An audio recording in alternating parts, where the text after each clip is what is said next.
Okay, I think we should get started. Welcome everybody. Thank you for joining us today. My name is Rebecca Morris. I'm the manager of the Australian Disability Clearinghouse on Education and Training, ADCET for short. My pronouns are she, her. I'm a woman in my mid-ish 40s. I have long brown grey hair, and today I'm wearing a green jumper and have clear framed glasses on. This webinar is being live captioned. To activate the captions, click the CC button in the toolbar. It's either located on the top or the bottom of your screen. We also have captions available via browser. The link will now be added to the chat box. ADCET is hosted on Lutruwita, Tasmania Aboriginal land, and in the spirit of reconciliation, ADCET respectfully acknowledges the Lutruwita nations and also recognises the Aboriginal history and culture of the land. And I pay my respects to elders past and present and to the many Aboriginal people that did not make elder status. I also acknowledge all other countries and lands from participants in this meeting, and also acknowledge their elders and ancestors and their legacy to us and any Aboriginal and Torres Strait Islander people joining this webinar today. Please feel free to introduce yourself and let us know where you're joining us from in the chat. Today's webinar, ECU Inclusive Employability, Intentional Action for Equitable Employment Outcomes. And I'd just like to say I'm very proud of myself. I was looking at that thinking I was going to mess it up, but I got through it. Thank you. Outcomes presented by Professor Justin Brown, Emma Lovegrove, and Denise Bertilone will look at how Edith Cowan University's Inclusive Employability Project supports students with disability in transitioning to meaningful and degree-aligned employment. Before we begin, a few more housekeeping details. This webinar is being live captioned by Sharon from Captify Live and will be recorded. The recording will be available on ADCET in the coming days. The presentation will run for around 45 to 50 or so minutes. Then at the end, there'll be 10 or so minutes for questions. Throughout the presentation, feel free to use the chat box with us and each other, but please remember to choose everyone so we can all read what you have to say. Justin, Emma, and Denise are happy to answer questions at the end. If you have a question you would like asked, please use the Q&A box rather than the chat box. Also, please feel free to use the reaction emojis during the presentation. Thank you so much, and I'll now hand over to Justin. Thank you very much, Rebecca. So if we could go to the next slide. So we're coming to you today from the Woodjuck, the lands of the Woodjuck Noongar people in Perth, Western Australia, and we'd like to acknowledge the traditional owners and custodians of the land on which we are meeting to meet today, and which ECU campuses are located, and pay our respects to elders past and present. So I'm a mid-50s male wearing glasses and what some would deem as a blue shirt. Others might say it's green, but that doesn't matter. My pronouns are he, his. The Centre for Employability at ECU is brand new, so it's about a month old, but it's been part of the work that has been happening since mid-2021. And I would note that the project team or project work of the Inclusive Employability team today is now the team. So they're an ongoing team as part of an ongoing centre, which is terrific. So I'm the interim director. I have to apply for my job, of course, for the Centre for Employability, and I've been in academia all my life. Denise Bertilone is the Inclusive Employability Officer, and Emma Lovegrove, and they're the powerhouse behind all the work that's been happening in the centre and working collaboratively across the university. Can we go to the next slide, please?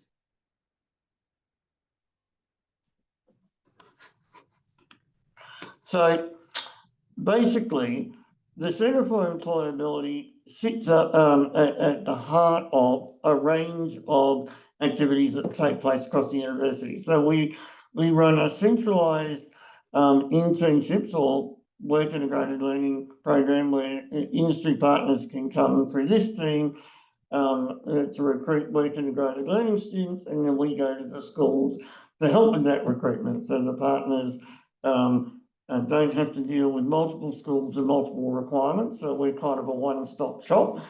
We also take carriage of PhD internships, which have different requirements over different timeframes. And so we've brought a lot of capability to that space. We have what pretty much every university has. We have a career and employability services team. So they work directly with students on career planning, career development, learning, job applications and so on. And they also work to embed their expertise in the curriculum at the unit teaching level. We also look at employability in curriculum. So where would CDL sit? Where does work integrated learning sit? What might that look like? And what are some of the ways to embed it so it's not just sitting on the side, but it's in the curriculum and student facing? So we've got a senior learning designer in that role. Obviously, we've got inclusive employability, which Denise and Emma are driving under the leadership of Beaumont Billsby, our project manager. And we also do industry engagement across a range of things.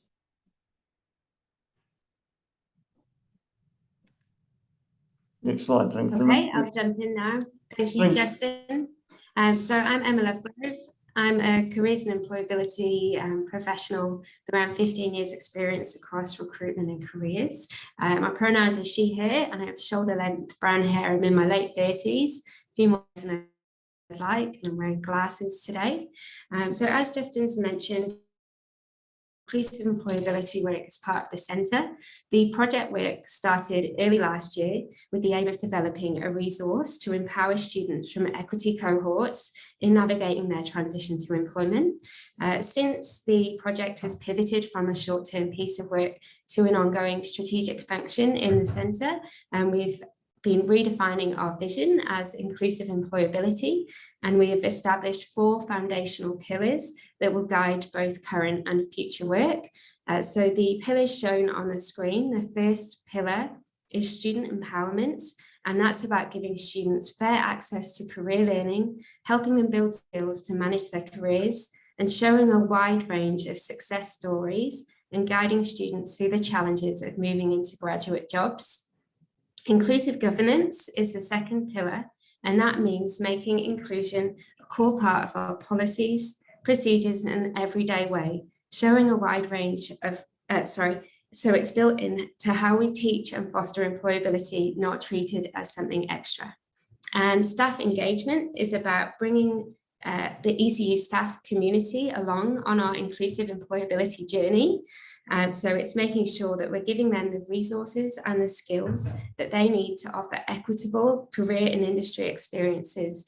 And it's also importantly about fostering collaboration across the university, and particularly between the shared services that support equity students and the schools. And the final pillar is industry engagement. And this is about how we work with employers so that they can provide a welcoming and inclusive experiences, an inclusive experience for students on placement or moving into grad employment. So there's an overview of the pillars, and we will refer back to these as we go through. And this is how we'll structure the presentation today as well.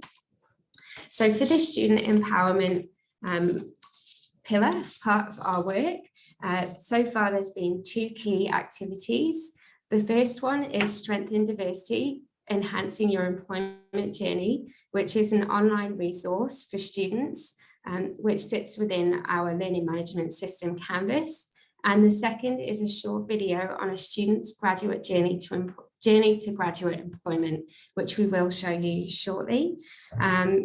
The purpose of these resources is to foster the beliefs, behaviours and actions for students that are going to open up inclusive career pathways, and also equitable access to tailored career learning and empowerment of students. So the Strength in Diversity resource, I've shared some of the story around where that came from and our aims and goals in developing this resource. The key drivers for this initiative included addressing the disparities in employment outcomes for graduates with disability. Unfortunately, as we know, students with disabilities often face some extra challenges during their time in uni and in their transition to employment. Graduate Outcomes Survey data also backs that up with a difference of 8.9% for students with a reported disability in full-time employment outcomes compared to their peers. The research also shows that young people from marginalised backgrounds often experience higher levels of harassment and unfair treatment in the workplace.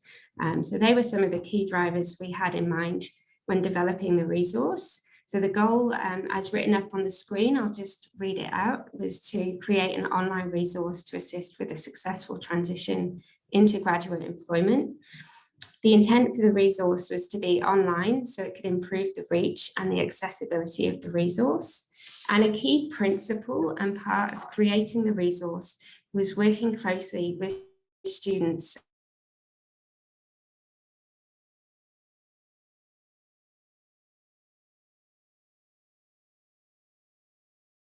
and graduates with experience, important part of the project, because it led some pivot in terms of ideas we'd had before we started engaging with students and finally landed upon.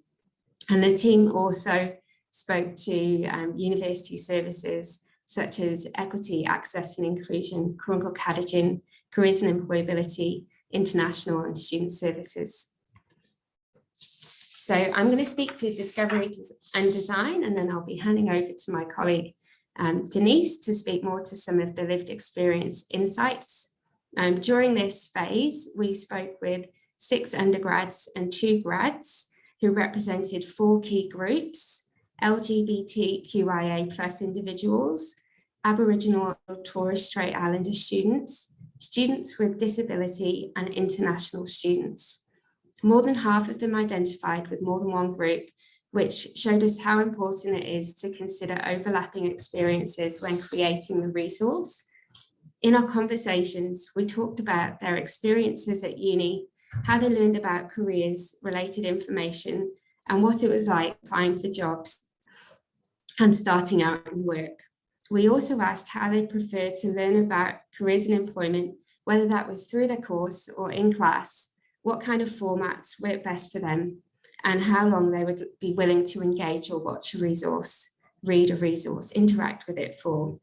In the next phase, we invited the grads and students to co-create video content for the final resource and developed an optional survey to collect feedback from students engaging with the resource.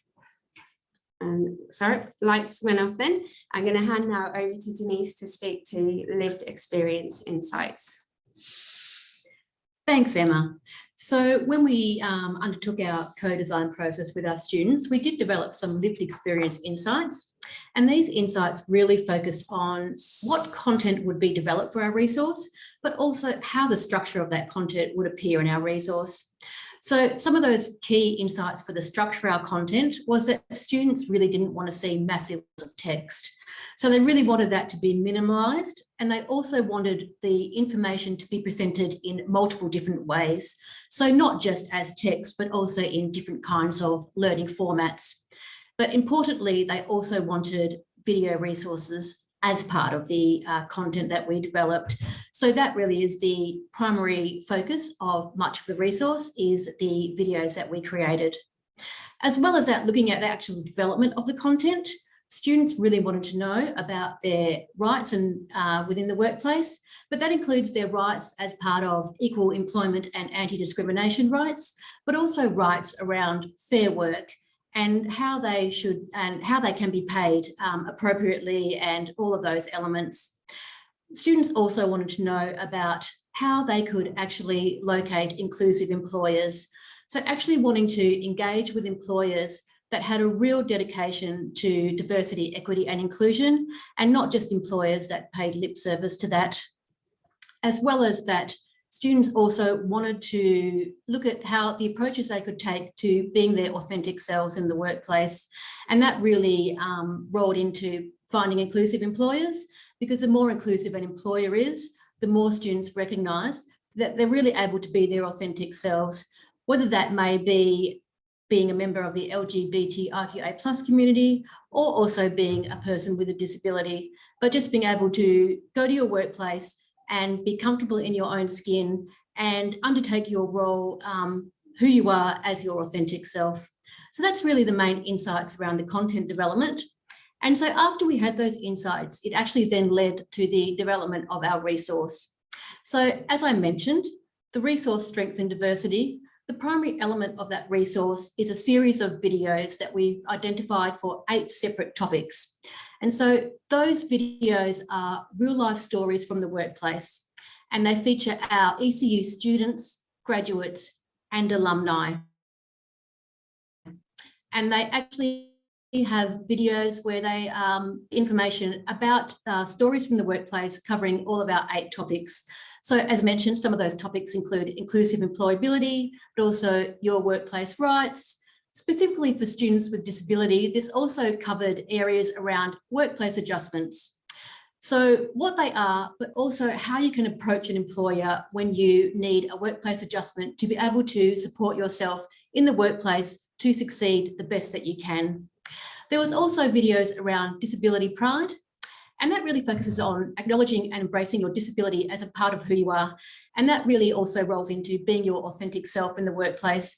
And again, around those elements of being comfortable in your own skin and being able to own who you are so that you can actually go on your most successful employment journey and also have a successful transition into your graduate employment.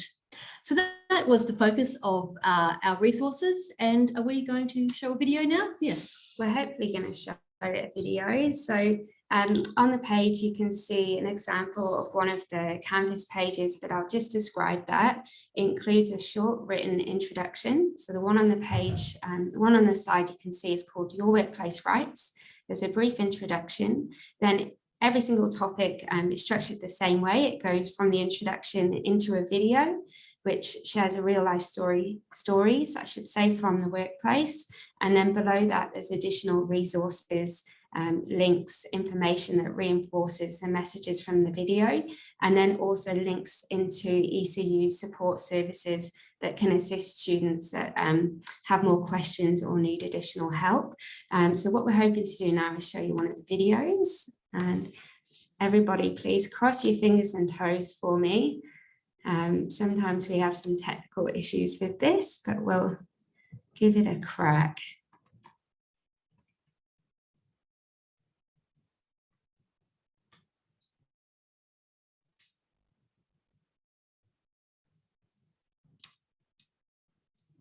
And then if anybody can't hear the sound, please feel, Justin, if you can unmute and just let us know.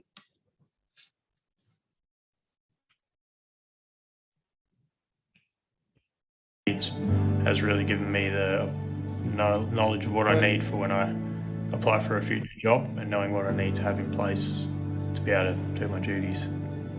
So I bought a 3D printer and just started designing stuff, and I got a bit of technology off this company. It's a wheelchair attachment, and I wasn't actually able to turn the key on it, so I designed my own little key attachment.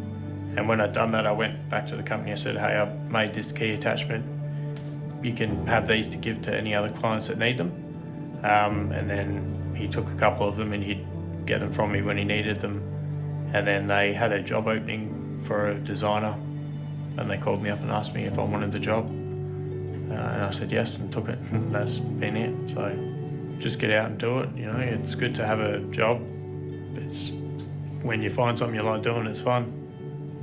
Just give it a shot. What's worse can happen?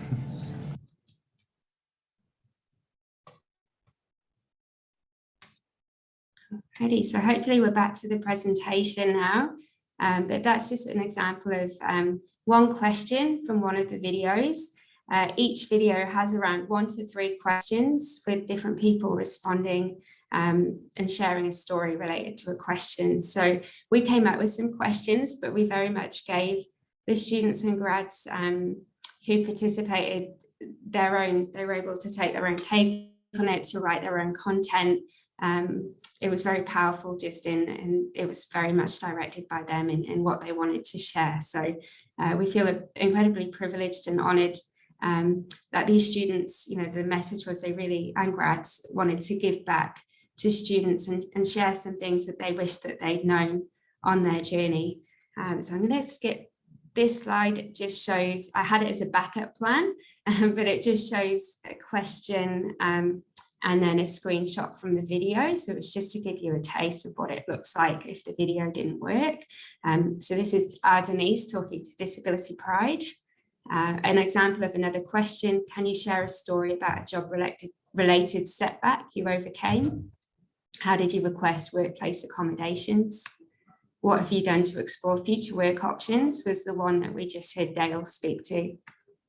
And now I'm going to hand back to Denise, because during the process, we also had some really interesting digital accessibility learnings along the way. So Denise is going to tell you more about those. Thanks, Emma. So I'm actually a proud person with a disability who has lived experience of low vision. And so that means I'm actually also a screen reader software user. And so in line with co-creating this resource, we also was able to then have that lived experience and harness lived experience in our co-creation to actually look at digital accessibility. So as well as looking at being able to provide alternative formats and alternative texts for various elements of the resource that actually couldn't be accessed via a screen reader software, we were also able to have the recognition that many blind and low vision students actually use standalone screen reader software. And in that case, actually immersive readers are not the primary way that blind and low vision people will then access text on a screen. And so we're able to recognise that we needed to make sure we had alternatives for that, and that the content was actually able to be read by screen readers, and it wasn't just left being dependent by immersive readers, which are very suitable for people who perhaps aren't blind or low vision and are wanting to actually just access content in a different way, for example, by having it read out to them. So we needed to actually make sure that screen readers will also be able to access the same level of content. So as well as all those other kinds of accessibility features, we also recognised that there were some issues with some of the actual external links within the learning management system that we had, and we're actually then able to identify that to the learning management system providers. And so what was happening was screen reader software was not actually picking up some hyperlinks within the content that we had developed.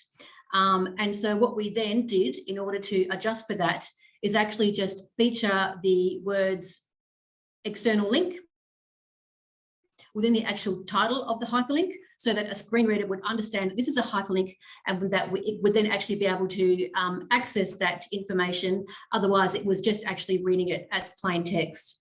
So that's some of the, like I said, the lived experience for the co-creators insights that we developed around digital accessibility in order to make sure that our resource is actually available to everyone in a format that they could access it in an inclusive way. And so that was some of our learnings in that area. Thank you, Denise. And now the second part of student empowerment that I mentioned earlier is the Journey to Graduate Employment video. This is a fairly new initiative. Shared with all students in the week 3 newsletter during semester 2. This video was created to show students how asking for help early and often, and staying connected with career services and taking up industry learning opportunities can help them to be successful. And by featuring a student with diverse background, we're aiming to highlight the real examples of career success, and also the career mirror concept of you can't be what you can't see. So with all those things on the screen, the positive visibility, help-seeking behaviour, strengths-based approach, and industry-based learning. So we are going to share this video with you as well.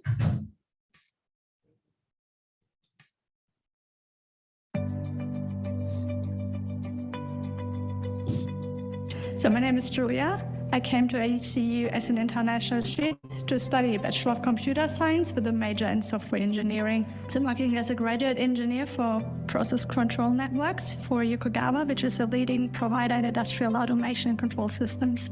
So for my journey from studies to employment, I accessed a lot of career hub services, which have really helped on the journey. So from setting up a resume, especially as an international student where standards can be different in different countries, that has really helped immensely. So at ECU Careers and Employability, we assist students with their resume, cover letter, and LinkedIn applications. We also provide support when it comes to writing the selection criteria statement, as well as assisting with the interview practice.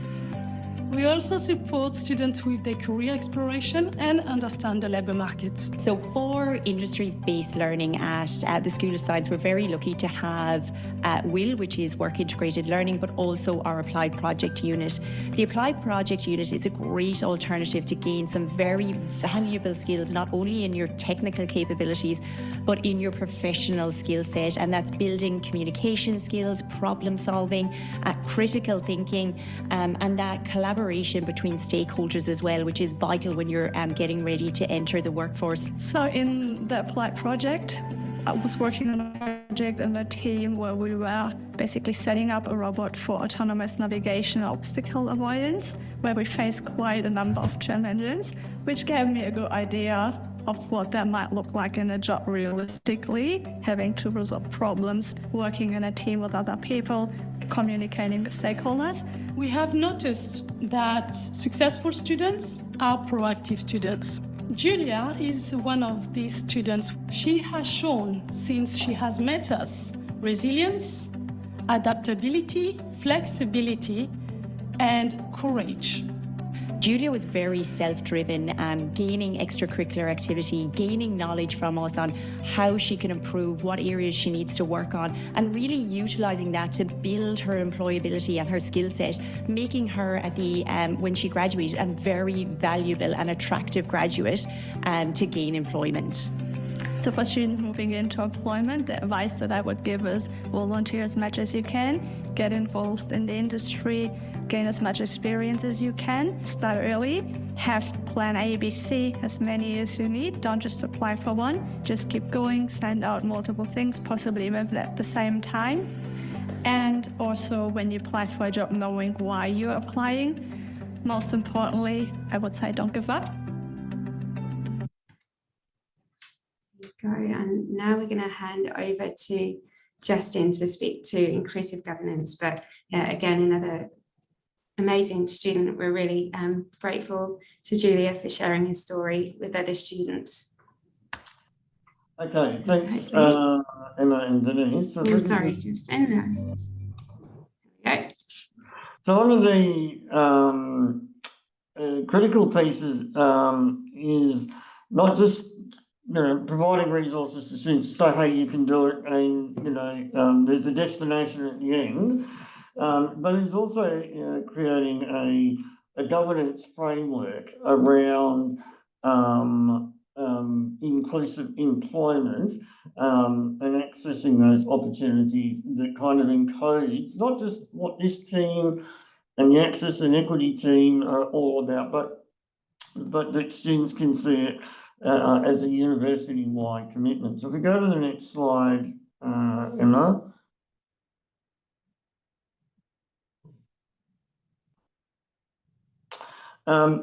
So we ECU recently, and I mean recently as in it was finalised last week, has basically rewritten our WIL procedures, and it's a very thorough document that goes through all the steps required to run and set up and operate and reflect on your work integrated learning processes, particularly with a focus on work-based WIL when you're out in industry. And so one of the things that my team advocated exceptionally strongly for was a new section that talked about assurance of inclusive practice. So I did a benchmarking exercise as I developed this. And look, pretty much every university's will procedures around the country. And a broad summary of it is, when it comes to work integrated learning and disability, it's essentially a show cause model. So if you apply for will and you have to declare your disability, and we will decide if you pose a risk to the inherent requirements of the course, the reputation of the course, and the safety of the public. And that, you know, the student will then either be involved in that decision, or though one or two documents from my reading, you won't be involved. We'll just make the decision on your behalf. But essentially, that's the starting point for the policy piece, is we have to go through a series of checks and balances to make sure that, you know, we feel that you represent the uni and its goals. So we reframed the conversation from starting with a decision on whether you get to participate to what do you need from us, what do you require in order to participate. So the new structure of our policy in this section talks about we'll do everything in our power to make it work. What do you need from us? You know your disability better than anybody. And it proceeds through a bunch of clauses that basically talk about exploring this. And really, the last 2 or 3 clauses then talk about when the placement cannot run without alternate setups or different processes. Only the very last statement do we say, then we discuss the placement not going ahead and other potential related courses the student could enroll in, particularly where the placement is a mandatory accredited part of the course. So for us, we felt this reframing really changed the dynamic from, you know, potentially the negative discourse of disability is a threat to quality, to what you need to succeed, and let's talk about it. If we go to the next slide. And as part of that, so just as you can see, here's the screenshot of the top of that document. Students with lived experience of disability, health, or other conditions will be supported in applying for and undertaking will activities and be offered reasonable adjustments to maximise the likelihood of an equitable and successful will experience. So that's a very different framing from most of the documentation that I've seen around Australia in the sector, and it's certainly different to what we had before. Now, one of the things we took into consideration is bringing this into an environment where some schools found these conversations extremely challenging, is why Emma and Denise and the broader team are working with the university to find out what their concerns are, what are the challenges, and what resources we can provide through the will and employability lens to demystify and reduce anxiety about having what sometimes are complex conversations, but other times are trivial conversations. Next slide.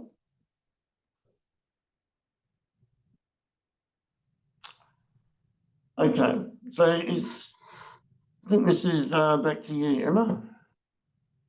It is, yeah. So the third pillar of our work is staff engagement. Just next slide. It's been a bit slow, sorry, on our end. So this slide just shows an overview of the work that we've been doing in this area so far. One is making work integrated learning more inclusive, because research shows that students who take part in WIL programs are more likely to get full-time jobs after graduation, which is especially helpful for students with disability who can gain valuable experiences, especially in navigating reasonable adjustments for the workplace, contacts and opportunities. The second area is around embedding career development learning that reflects the diverse backgrounds of the ECU students. This is a centre goal but some of the work we've been doing has leaned into this, which I'll talk about more in a bit. So the centre also supports, we talked about capacity building at the bottom of the slide, other ECU staff by providing resources to help them plan and deliver career development learning and work integrated learning in a clear and thoughtful way. And across the centre itself, we're working together to try and include inclusive practice and universal design in everything that we do. So this slide, I'll just describe it. On the slide, there's a screenshot at the top of a SharePoint page with the header, Inclusive Work Integrated Learning empowers students through equitable, respectful and sustainable practices that embrace diversity and thrive through proactive collaboration. Our goal is to ensure that staff are empowered and enabled to deliver inclusive will so that students with disability are equitably supported to participate in work-based will. So how are we our work in this space, has been driven by the diversity of the ECU student body, not just marginalised students, but also acknowledging students who work part-time and are juggling caring responsibilities. All students really benefit from inclusive will delivery. So ECU's online, how have we been doing this? ECU's online will community includes over 150 staff who support students from a diversity of backgrounds. We've engaged with this group and met with 19 of those people face-to-face to learn more about current practices and challenges to delivering inclusive will. Current practices included staff providing individual support, clear communication about available adjustments, extra support and help with placement sourcing and interviews, and also having structured processes. Were all things that were helpful. Challenges involved students not feeling comfortable sharing, or another one is just not knowing their needs yet for that workplace. Timing constraints with having to follow their academic semester schedules, and also resourcing, especially for those units where they're having to place a very high number of students into compulsory placements.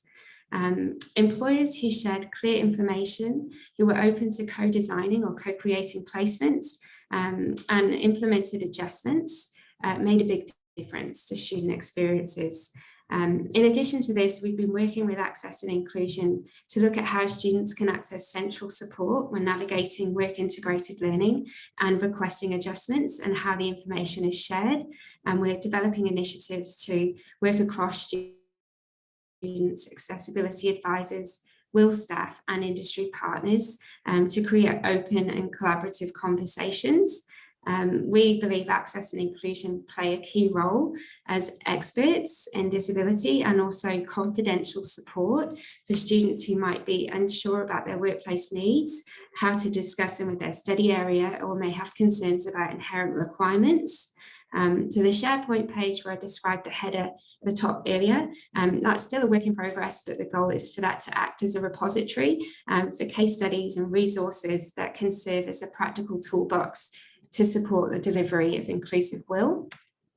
On the screen, I'll just describe, we've got an event invitation up there. It's for a lunch and learn called Navigating Honest Conversations About Reasonable Accommodations in Will, and that's being held next week.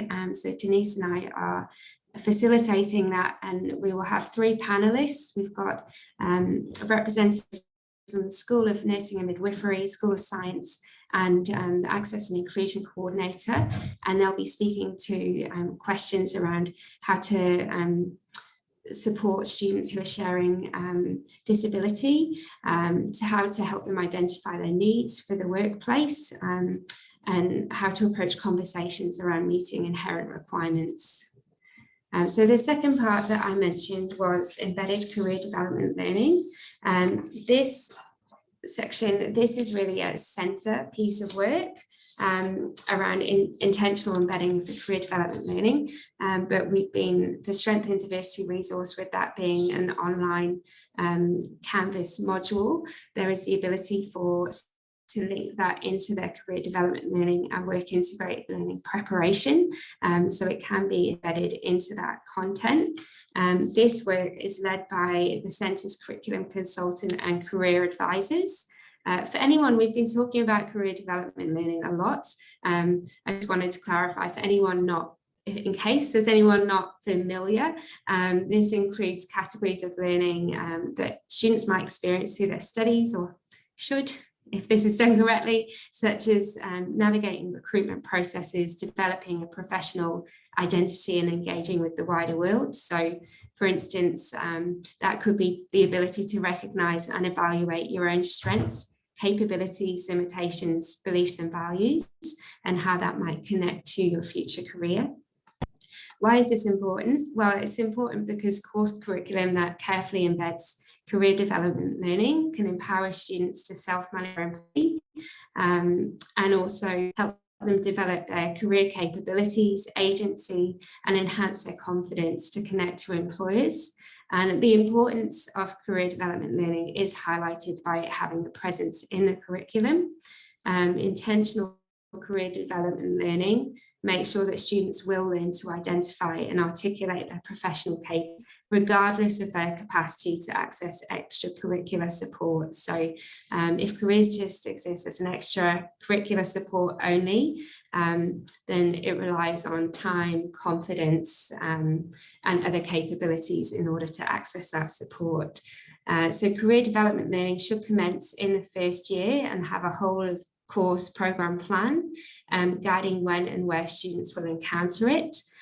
Here at ECU, we've been working on how we can leverage learning and assessment, so using real-world tasks and assessments to help students stay engaged and build graduate skills, and also making sure that career development learning and work-based learning experiences or industry-based work is connected so that they can access hands-on learning.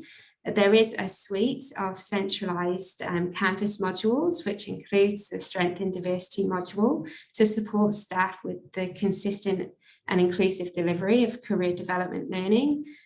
This includes structured activities, reflections that can help students identify and articulate their skills, but also how to speak up for their needs in the study and work settings.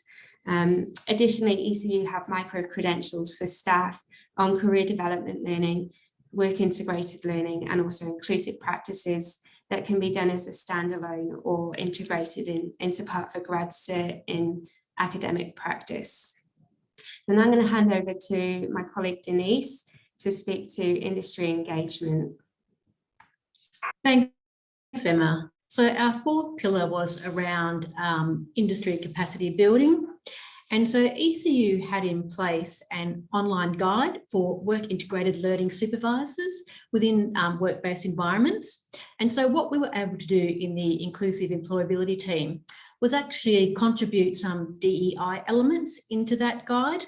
So one of the main focus areas for that was we actually had one of our ECU academics develop an inclusive work integrated learning resource video. And so that video included many handy tips for how you can actually provide an inclusive work integrated learning environment within your work organisation.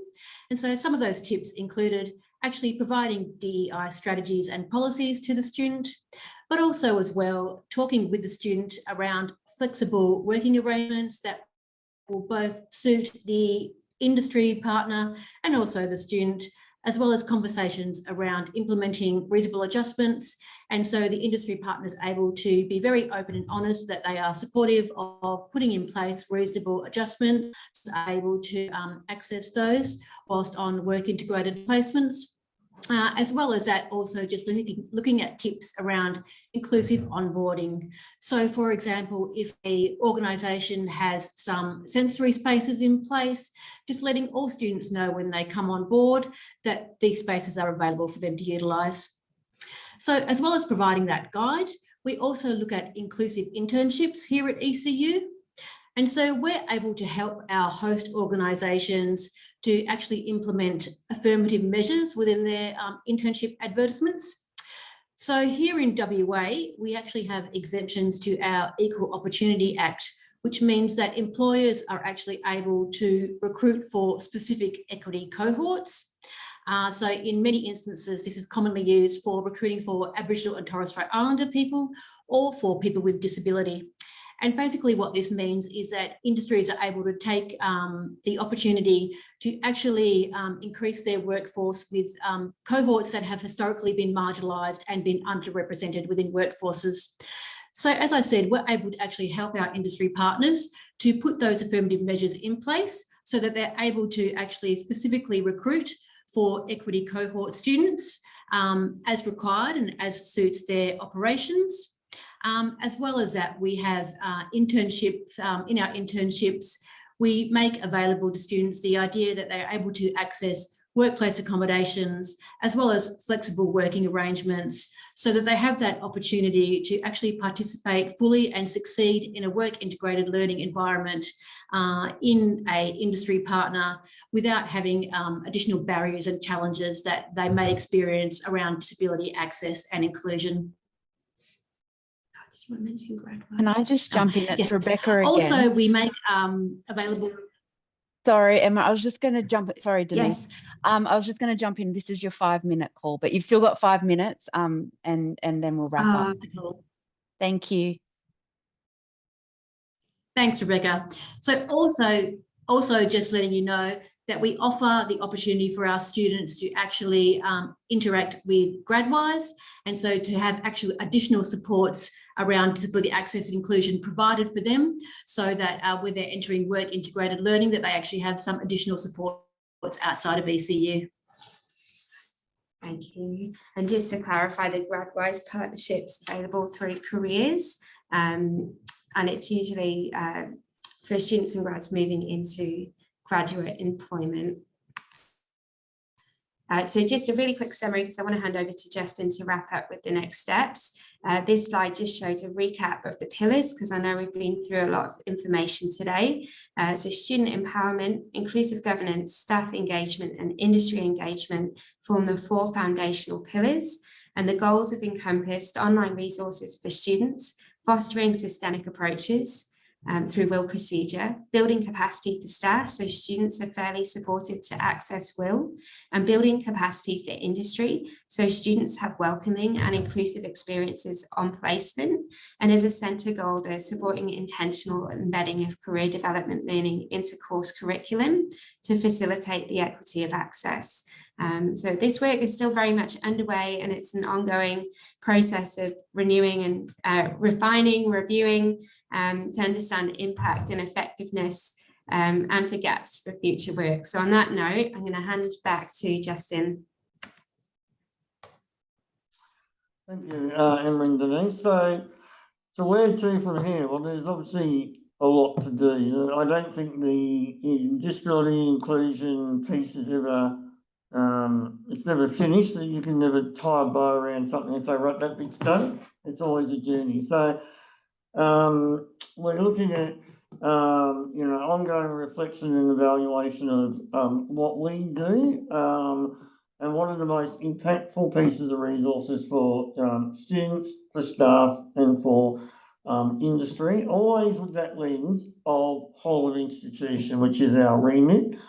Co-design with existing communities and work units to operationalise this stuff as BAU, so that it's not an exception, it's not different, it's just part of what we do. And obviously getting the student voice and storytelling to foster aspirations for outreach to alumni. So once again, more students with more diverse experiences who have succeeded through whatever journey they've taken to get their employment outcomes. So students who are enrolled and they're in their course, they have a lived experience in diversity. It's a struggle, everything's hard, and they think, why should I hang around? And the reason is because there are other students they've gone through the same journey. Their journey is different, but the career mirror, there's other people like me out there doing the things I want to do. And that is an ongoing and perpetual piece of work, but not, and I'll just stress this again, it might be a controversial thing to say, we don't want it to be like a special interest story. It's just a student who's got a job after, working with various services along the way, like the Julia video. And that's very specifically why in the Julia video, there was no mention of her lived experience. But she's not a student with a disability, she's just a student. So she's a student that did all the right things to get to where she wanted to go. Thank you.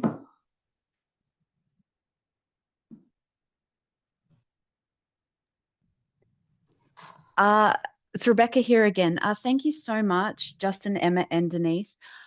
What a comprehensive resource that is, and so well considered from all the different angles. This, I love how you've included governance. You've looked at host organizations. You've looked at the student experience. All sorts of things to, legislative requirements.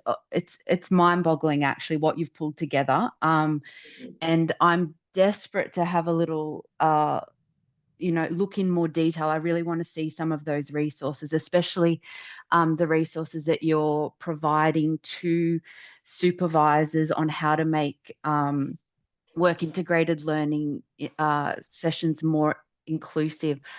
I've got so many questions, but I am going to ask the audience questions first. So if anybody else has questions, please put them in the Q&A now. But the first one we've got, first of all, how many people in your team? Well, the whole centre is 17 people, so it's not a very big team. And the inclusive employability team is essentially Denise, Emma, and our L, who is their supervisor.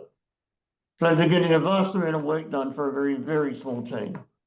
Yeah, okay. And I'm going to jump to another question that kind of relates to that. So how was this project funded?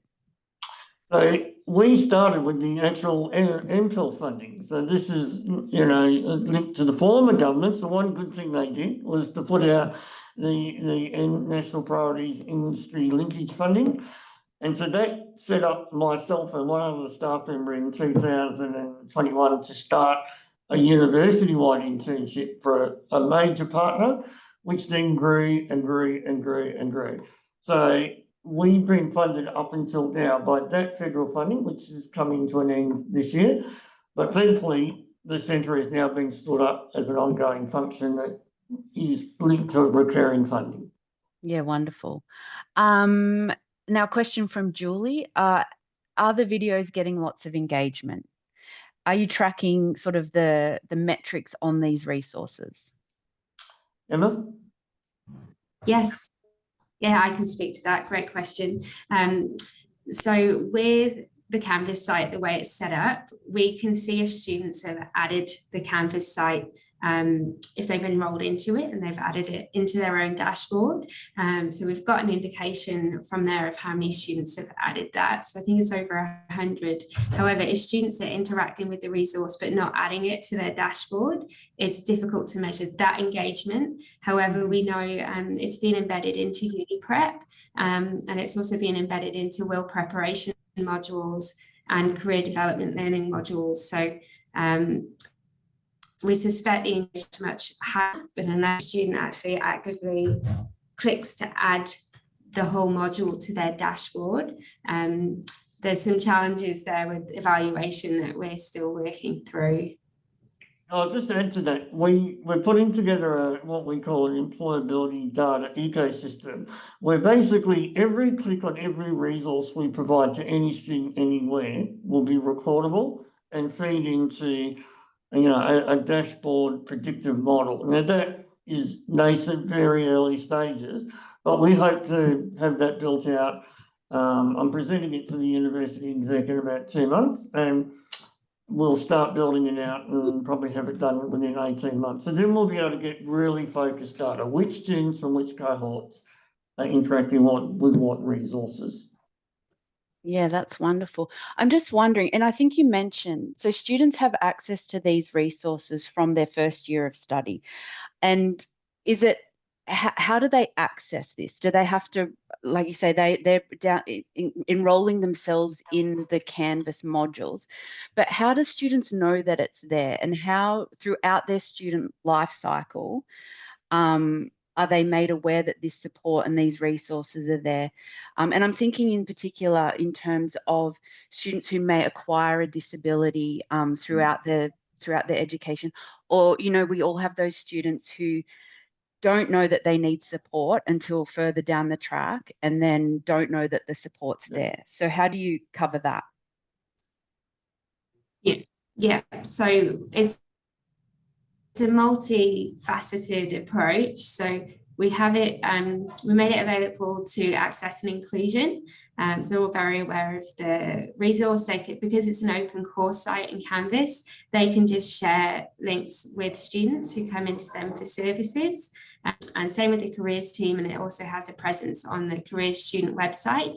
When I talked before about it being embedded into the career development learning modules, there's a whole suite of modules that are being embedded into courses from year one all the way through to the end of the course. And what we've done is sit down with the curriculum consultant and review those modules and look where there's opportunities to link in to different topics. So if embedded career development learning is happening in the courses and they're using those modules, the students will interact with the strength and diversity module as part of their studies. So it's not relying on students having to try and explore and seek out those extracurricular supports or information. The plan is that they will interact with it as they go. If they're doing a will preparation module for a prac, we're working to have that embedded somewhere in their will preparation module. As part of that, the learning before they go and prac, they'll be directed to have a look at the strength and diversity resource. And we've also designed a learning activity as well with the curriculum consultant, so that can be the resource can be reviewed and an activity accompanies it. So it's very much a centre effort, as I mentioned, in that the curriculum consultant is working with us to look at how we can embed that module so that students will experience it through their journey.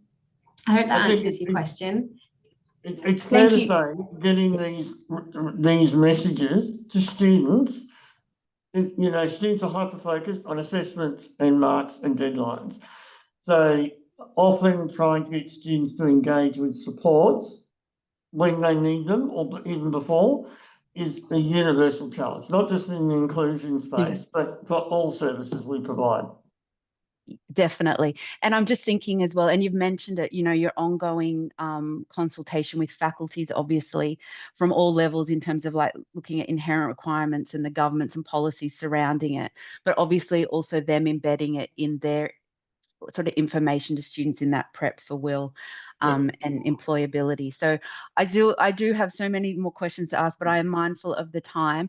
And there is a comment in the chat that we would love to learn about the employability dashboard as it evolves as well. So hopefully we can get an update at some point. I'm happy to come back to ADCET and others, because there's a significant body of work to be done, but all indicators there that the concept we're looking to apply and the way we want to do it is it's doable.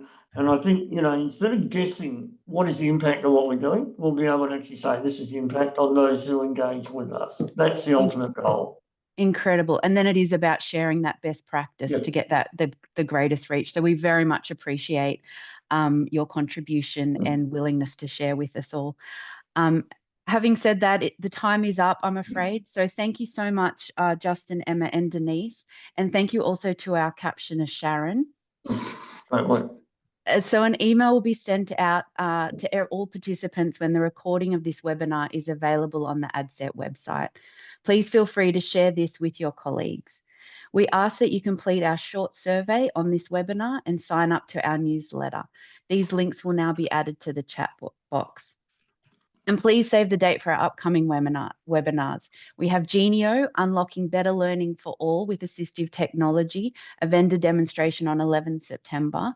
And then we have Strategic AF, Practical, Tactical, sometimes Fantastical, Approaches to Equity Initiatives, and that's on 17 September.